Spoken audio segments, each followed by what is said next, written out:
ሰላም እንደምን አላችሁ? የዚህ ቻናል ተከታታዮች ሰላም እግዚአብሔር ከሁላችን ጋር ይሁን። ዛሬ ከቅርብ ጊዜ ወዲህ እጅግ እየተስፋፋ ስለመጣው በትዳር ህይወት ውስጥ ስለሚከሰት ብቸኝነት አንዳንድ ጉዳዮችን ላካፍላችሁ ስለፈለኩ ነው በዚህ ቪዲዮ የመጣሁትኝ። እንግዲህ የሰው ልጅ ከሚያልፍባቸው የህይወት ምዕራፎች አንዱ የትዳር ህይወት ነው። የትዳር ህይወት ውስጥ ሲገባ አንድ ሰው አንድም የብቸኝነትን ህይወት ለመራቅ ነው። የብቸኝነትን ህይወት ለመራቅ ብሎ ትዳር ውስጥ ገብቶ በብቸኝነት ህይወት ሊኖር ይችላል። ብቻን ሲኖሩ የሚሰማ ብቸኝነትና በትዳር ህይወት ውስጥ የሚከሰት ብቸኝነት በጣም የተለያዩ ናቸው።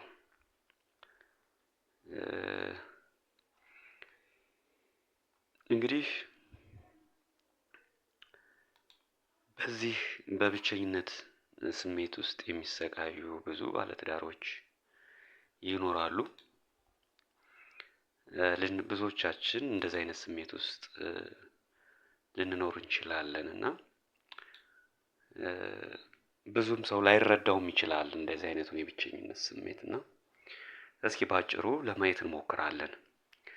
መጀመሪያ ምልክቶቹ ምንድን ናቸው? ምክንያቱስ ምን ሊሆን ይችላል? በህይወታችን ላይ ምን አይነት ተጽዕኖ ሊያስከትል ይችላል? በመጨረሻም ምን አይነት መፍትሄ ማስቀመጥ ይቻላል የሚሉትን ባጭሩ ለማየት እንሞክራለን። እንግዲህ እስከመጨረሻው እንድትከታተሉኝ በትህትና እጠይቃለሁ። እንግዲህ በትዳር ህይወት ውስጥ ሲኖሩ የብቸኝነት ስሜት ውስጥ ያለ የትዳር አጋር ከሚያሳያቸው ምልክቶች አንዱ አብረው ነው ያሉት፣ ነገር ግን በስሜት የተራራቁ ናቸው።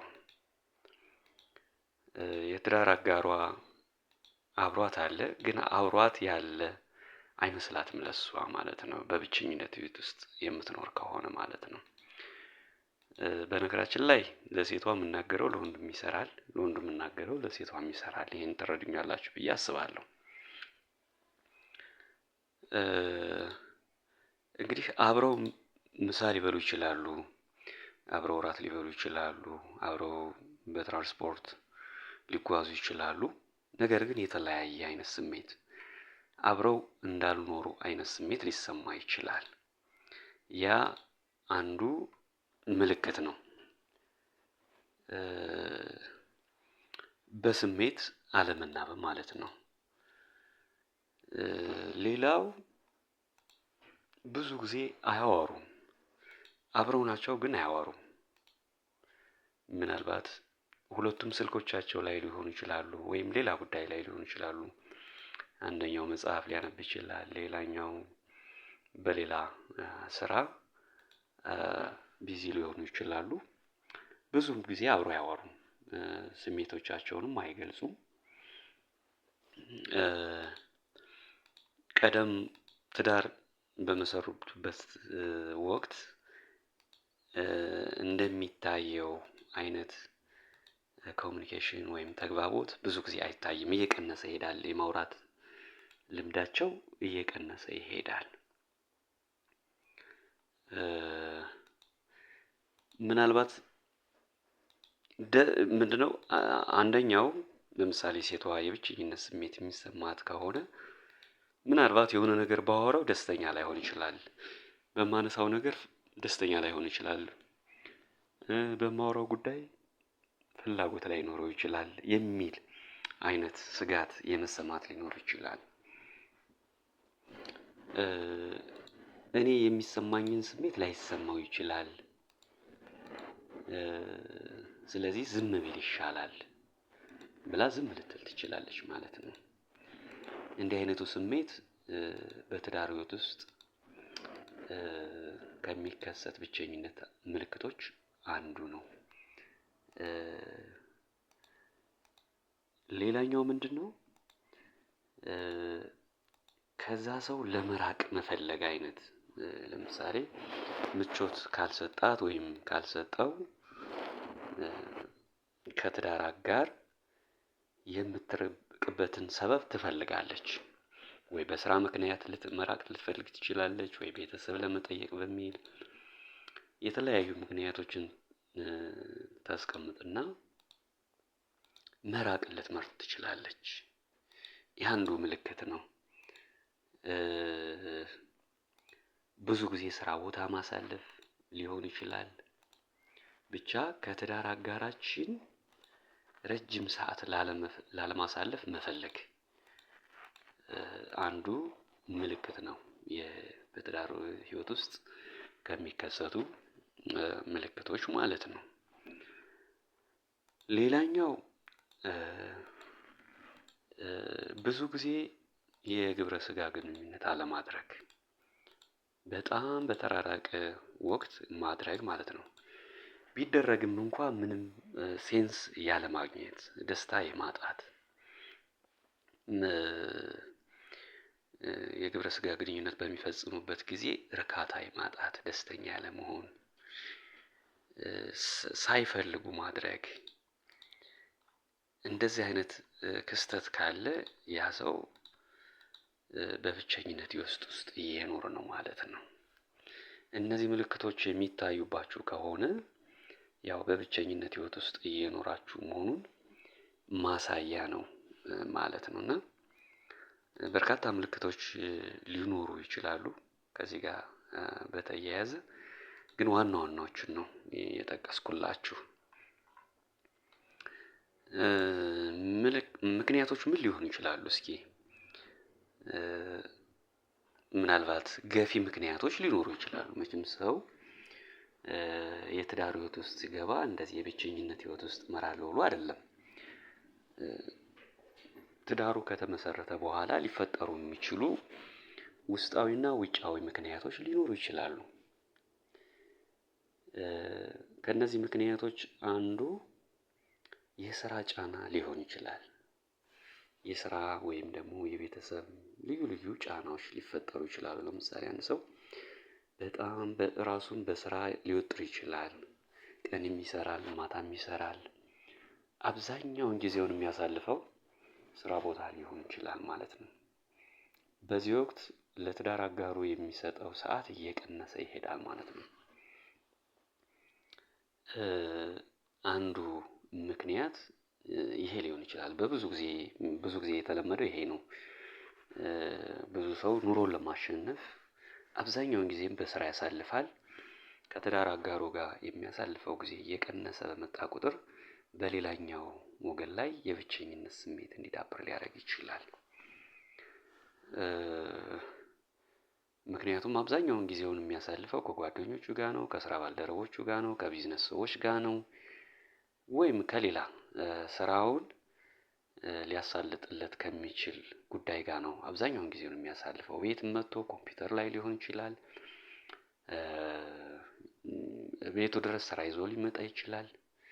እነዚህ ነገሮች ቀስ በቀስ ሌላኛውን ፓርትነሩን ወይም ደግሞ የትዳር አጋሩን የብቸኝነት ስሜት እንዲሰማው ሊያደርግ ይችላል። ሁለተኛው የአእምሮ ውጥረት ወይም ደግሞ በተለያየ ምክንያት የሚከሰት የአእምሮ ውጥረት እንዲሁ በትዳር አጋር ላይ ጫና ሊፈጥርና የብቸኝነት ስሜት እንዲሰማ ሊያደርግ ይችላል። ለምሳሌ አንደኛው ወገን ከረጅም ጊዜ በኋላ ስራ ሊያጣ ይችላል። ስራ ላይኖረው ይችላል። ስራ የለውም ማለት ገቢ የለውም። ስለዚህ ሁሉ ነገሩን ከትዳር አጋሩ እየጠየቀ መኖር ሊገደድ ይችላል። ያኛው የትዳር አጋሩ ላይረዳት ይችላል ማለት ነው። ለምሳሌ በስራ አለም ኑራ ጥሩ ደስተኛ ሆና እየኖረች እያለ ድንገት ስራ ልታጣ ትችላለች። በዚህ ምክንያት ቤት መዋል ሊመጣ ይችላል። እያንዳንዱን ነገር የሆነ ነገር መግዛት ስትፈልግ ባለቤቷን መጠየቅ ሊኖርባት ይችላል። ባለቤቷ ደግሞ እሷን ላይረዳት ይችላል። ምክንያቱም የራሱን እቅድ የራሱን ፕሮግራም ማሳካት ላይ ፎከስ ሊያደርግ ይችላል። በዛ ወቅት ሚስት ቀስ በቀስ የብቸኝነት ስሜት እየተሰማት ሊሄድ ይችላል። አልተረዳኝም፣ ስሜትን አይረዳኝም፣ የራሱን ስሜት ብቻ ነው የሚያዳምጠው ምናምን የሚሉ ነገሮችን ወደ አእምሮዋ ልታመጣ ትችላለች። ወንዱም ከሆነ ስራ ያጣው ተመሳሳይ ነው። እንደውም የወንዱ ሊበረታ ይችላል። በተለይ በእኛ ሀገር ባህል ወንድ ልጅ ብዙ ጊዜ ስራ አጥቶ ሚስቱ ላይ ጥገኛ ከሆነ የብቸኝነት ስሜቱ እየዳበረ ይሄዳል። ስትረስፉል የሆነ ላይፍ እየመራ ይሄዳል ማለት ነው። በዚህ ወቅት በመካከላቸው ያለው ኢሞሽናል አታችመንት እየቀዘቀዘ ይሄዳል ማለት ነው።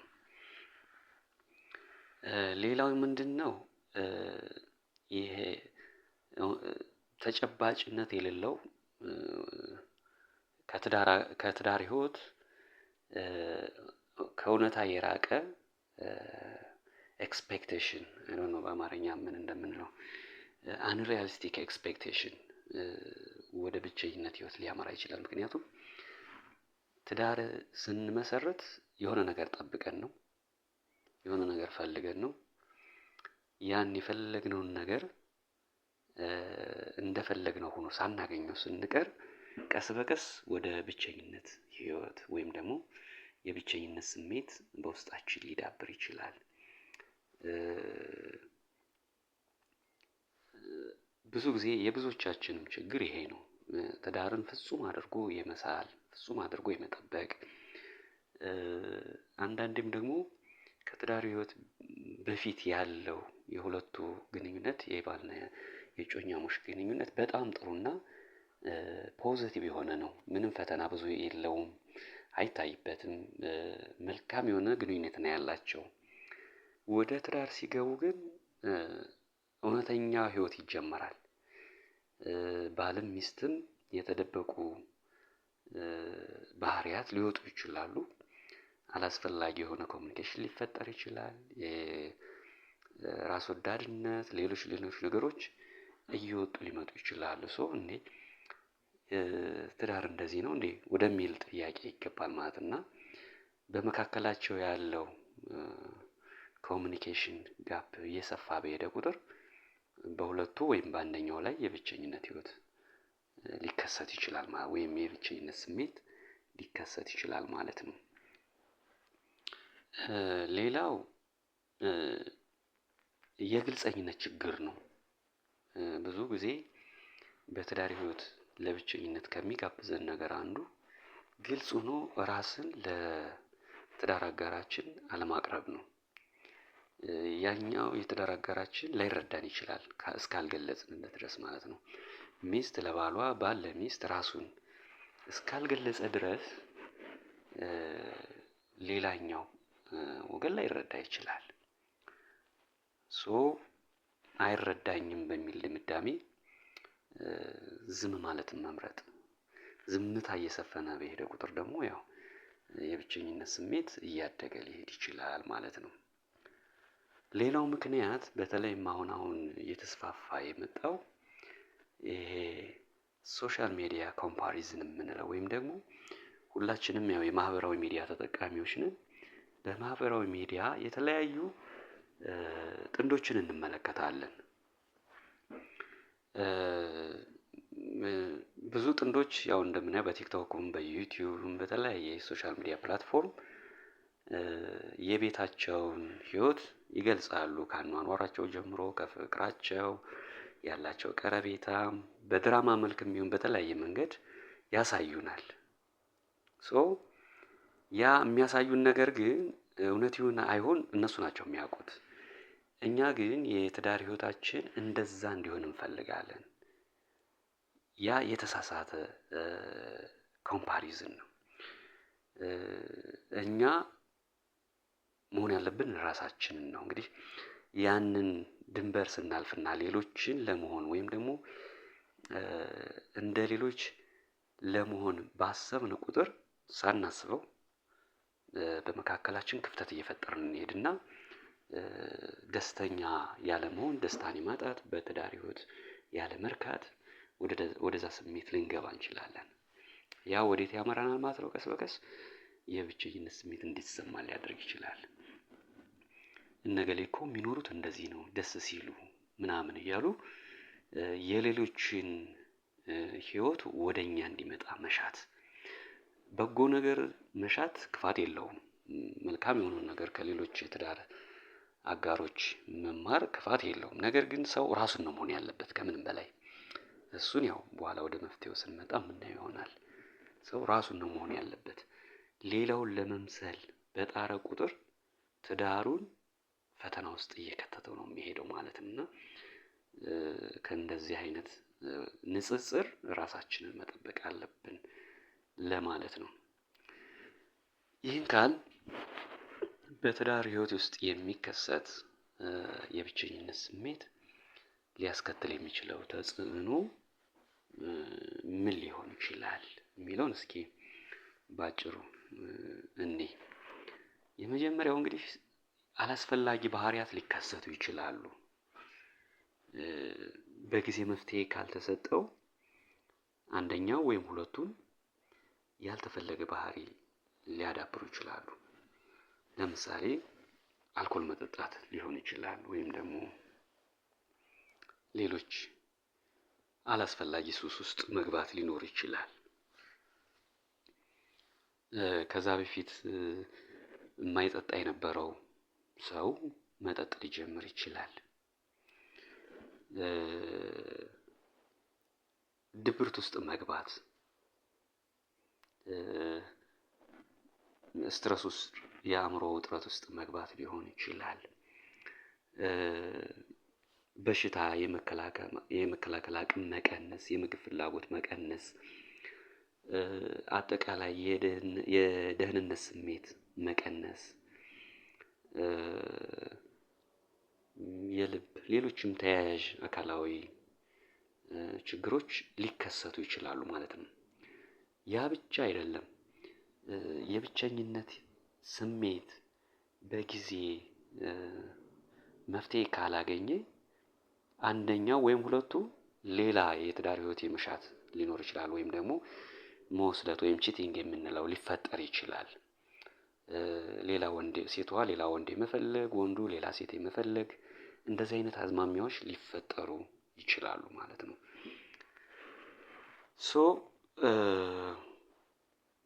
ምን እናደርግ ነው? መፍትሄዎቹ ምን ሊሆኑ ይችላሉ?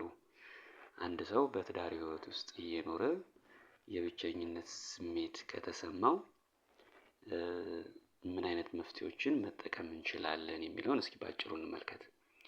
የመጀመሪያው መነጋገር ነው። በቃ ደፈር ብሎ አንደኛው ሚስት ልትሆን ትችላለች ወይም ባል ሊሆን ይችላል። ደፈር ብሎ የትዳር አጋርን መጠየቅ፣ ስለ ደህንነቱ፣ አጠቃላይ ስለ ግንኙነታቸው፣ ስለ ህይወታቸው ምን እንደሚሰማት ምን እንደሚሰማው መጠየቅ። ይሄ የመጀመሪያው ትልቁ ቁልፍ መፍትሄ ነው። ምክንያቱም ከመነጋገር ነው መፍትሄዎች የሚመጡት። ከመነጋገር ብዙ ቁስሎች ሊታከሙ ይችላሉ።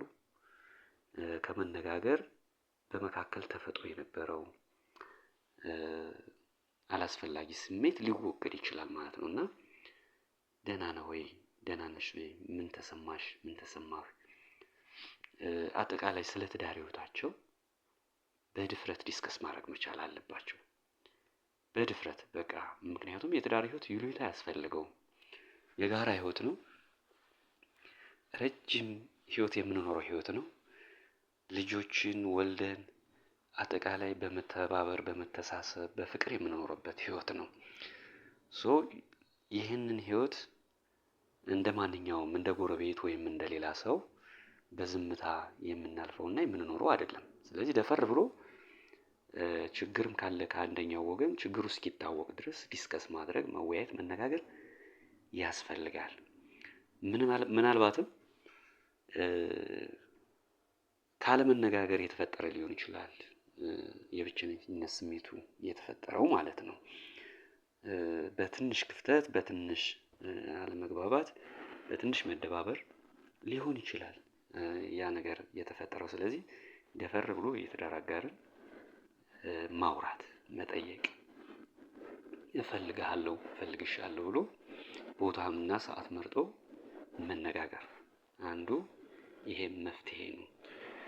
ሁለተኛው መካሰስን ማቆም። አሁን ብዙ ጊዜ በትዳር ህይወት ውስጥ አንደኛው ራሱን ንጹህ አድርጎ ሌላኛውን መክሰስ ይመርጣል። which is wrong። ይሄ በመካከል የሚፈጠርን ችግር አይፈታም። መሆን ያለበት ምንድነው? ምን በድዬህ ነው መምጣት ያለበት። ምን በድዬሽ ነው? የበደልኩሽ ነገር ካለ ይቅርታ ለመጠየቅ ዝግጁ ነኝ ብሎ ራስን ወቅሶ፣ ምናልባትም እኮ ስላልተመቸዋት ሊሆን ይችላል እንደዚህ ዝም ያለችኝ፣ ምናልባትም እኮ ስላልተመቸዋት ሊሆን ይችላል ብሎ ራስን ብሌም ማድረግ ነው መፍትሄ ሊያመጣ የሚችለው። ለዚህ ሁሉ ተጠያቂው አንተ ነህ፣ ለዚህ ሁሉ ተጠያቂው አንቺ ነሽ ወደሚል ጣት መከሳሰር ከሄደ ያው ትዳሩ አደጋ ውስጥ እየገባ ይሄዳል ማለት ነው። እና በግልጽ ራስን ለመውቀስ መዘጋጀት። እኔ የብቸኝነት ስሜት እየተሰማኝ ነው፣ አብረኸኝ እያለህ አይመስለኝም፣ ካንተ የምፈልገውን ነገር እያገኘሁ አይደለም፣ ምናልባት ያስቀየምኩ ነገር ይኖር ይሆን ብሎ የትዳር አጋርን መጠየቅ። ይሄ ያሸንፈዋል። አይ ዶንት ኖ ብዙዎችን ያሸንፋቸዋል እንዲህ አይነት ነገር። ከዛ በኋላ እሱ ሊደነግጥ ይችላል እንደዛ ስትለው ሚስቱ ማለት ነው። ወንድም ከሆነ እንደዛው ምናልባት ያስቀየምኩሽ ነገር ይኖር ይሆን፣ የበደልኩሽ ነገር ይኖር ይሆን፣ ባለማወቅ ወይም ደግሞ ባለማስተዋል ያሳዘንኩሽ ነገር ይሆን፣ የማይብሽ ነገር ጥሩ አይደለም ሰሞኑን ብሎ በድፍረት መጠየቅ መቻል አለበት። ከዛ በኋላ ስሜታቸውን ከገለጹ በኋላ ይቅርታ ለመጠየቅ፣ ከልብ ይቅርታ ለመጠየቅ እና የተሻለ ግንኙነት ለመፍጠር ራስን ማዘጋጀት ነው አንዱ ሁለተኛው መፍትሄ ሊሆን የሚችለው ማለት ነው። ሌላኛው ከማንም በላይ ለትዳር አጋር ጊዜ ለመስጠት ራስን ማዘጋጀት ነው። ግንኙነትን ማደስ። በመካከላቸው ክፍተቶች ተፈጥረዋል፣ መደባበሮች አሉ፣ በስሜት መራራቆች አሉ፣ ጥሩ ስሜት የለም። ስለዚህ ምንድነው ምቹ የሆነ ቦታና ጊዜ መርጦ ጥሩ የሆነ ጊዜ ማሳለፍ። ከሚኖሩበት አካባቢ ርቀው ሊሆን ይችላል፣ በሚኖሩበት አካባቢ ሊሆን ይችላል፣ የሃይማኖታዊ ቦታዎች በመሄድ ሊሆን ይችላል፣ ለምሳሌ ገዳማት፣ ወይም ደግሞ ምቹ በሚሉበት ቦታ መርጠው እዛ ማሳለፍ። በዛ ጊዜ ግንኙነታቸው ሊታደስና የተሻለ ፍቅር በመካከላቸው ሊሰፍን ይችላል ማለት ነው። አንዱ መፍትሄ ይሄ ነው። ብዙዎች እንደዚህ አይነት መፍትሄዎችን መጠቀማቸው በመካከላቸው ያለውን ግንኙነት እንዲያድሱ አግዟቸዋል። የወጣው ወጪ ይውጣ፣ የጠፋው ጊዜ ይጥፋ፣ ከትዳር አጋር የሚበልጥ የለምና ጊዜ ሰጥቶ መወያየት ያስፈልጋል። ሌላኛውና የመጨረሻው ሙያዊ እገዛ ማግኘት ነው። በእኛ ሀገር ብዙ አልተለመደም። እንዲህ አይነት የብቸኝነት ስሜት ሲሰማን በትዳር ህይወት ውስጥ ባለሙያ ማማከር። ምናልባት ሳይኮሎጂስት ላይሆን ይችላል፣ በሃይማኖት ሊሆን ይችላል። የንስሐ አባትን ማማከር ወይም ደግሞ በአካባቢያችን ትልቅ ሰው ካለ፣ የምናከብረው ሰው ካለ ማማከር። እንደዚህ አይነት ነገር ገጥሞኛል፣ እንደዚህ አይነት ውስጥ ነው ያለው፣ ስለዚህ ምን ላደርግ ብሎ ማማከር። በእርግጠኝነት ብዙ መፍትሄ ታገኛላችሁ እንደዚህ አይነት ምክሮችን በጠየቃችሁ ቁጥር ማለት ነው። የታመመውን የትዳር ህይወታችሁን ማከም ትችላላችሁ። እንግዲህ በአጠቃላይ በትዳር ህይወት ውስጥ የሚከሰት ብቸኝነት ብዙ ፈተናዎችን ሊያስከትል ይችላል። በዛው ልክም ደግሞ ከተነጋገሩ፣ ከተወያዩ የተሻለ ፍቅር እንዲዳብር ምክንያትም ሊሆን ይችላል። እንግዲህ በትዳር ህይወት ውስጥ የሚከሰትን ብቸኝነት መጀመሪያ ላይ ያልገለጽኩላችሁ ምንድነው? በተለይ ተራርቀው የሚኖሩ ከሆነ ይሄ ምናልባት ኖርማል ሊሆን ይችላል። ኢትዮጵያ ውስጥ አንዱ ሌላኛው ከኢትዮጵያ ውጭ ሊኖር ይችላል። ኢትዮጵያ ውስጥም ሆነው በተለያየ የሀገሪቱ አቅጣጫ ሊኖሩ ይችላሉ። በዛ ወቅት ብቸኝነት ስሜት ሊሰማ ይችላል። ተጋብተዋል ግን የተለያየ ሀገር ሊኖሩ ይችላሉ። እንደዚህ ሲሆን አካላዊ ፍላጎታቸውን ማሟላት አይችሉም፣ መረዳዳት አይችሉም። ኢቭን ልጅም ላለመውለድ እንቅፋት ሊሆናቸው ይችላል ተራርቆ መኖራቸው ማለት ነው። እና የኔ ማግባት ትርጉም ምንድነው ወደሚል ጥያቄ ሊሄዱ ይችላሉ። ይሄ እንግዲህ ብዙዎቹ ላይ ሊከሰት ይችላል። አንዳንዶቹ ምንም ላይመስላቸው ይችላል። አስፋራስ በመንፈስ አንድ ናቸው። አንድ እስከሆነ ድረስ በተለያየ መገናኛ መንገድ ይገናኛሉ። ብቸኝነታቸውን ላያስተውሉ ይችላሉ። በጣም ጥቂቶቹ፣ አብዛኛው ግን ሊከሰት ይችላል። ምክንያቱም ትዳር ማለት አብሮ የሚኖሩት ህይወት ነው። ትዳር ማለት በአካልም በስሜትም በሁሉም ነገር አብረው ሊኖሩት የሚገባ ህይወት ነው። ባለትዳሮች ከተጋቡ በኋላ የተለያየ ሀገር የሚኖሩ ከሆነ ለብቸኝነት ስሜት የመጋለጥ እድላቸው እየሰፋ ነው የሚሄደው። በተለይ ለረጅም ዓመታት የተለያየ ሀገር የሚኖሩ ከሆነ ይሄ በጣም ለብቸኝነት ስሜት ተጋላጭ ነው የሚሆኑት። ምክንያቱም በዓላት ሲመጡ፣ የተለያዩ ኢቨንቶች ሲመጡ የትዳር አጋራቸው ከጎናቸው ከሌለ ለስነ ልቦናዊ ቀውስ ሊዳረጉ ይችላሉ።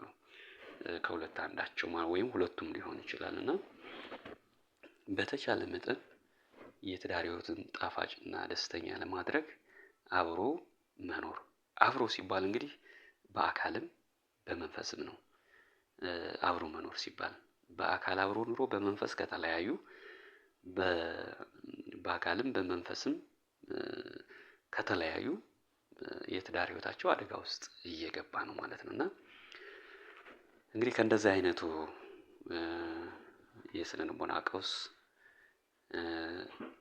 እንድንርቅ እግዚአብሔር ይርዳን። ጥያቄዎች፣ አስተያየት ካላችሁ ኮሜንት ላይ ማስቀመጥ ትችላላችሁ። በጣም አመሰግናለሁ። መልካም የትዳር ህይወት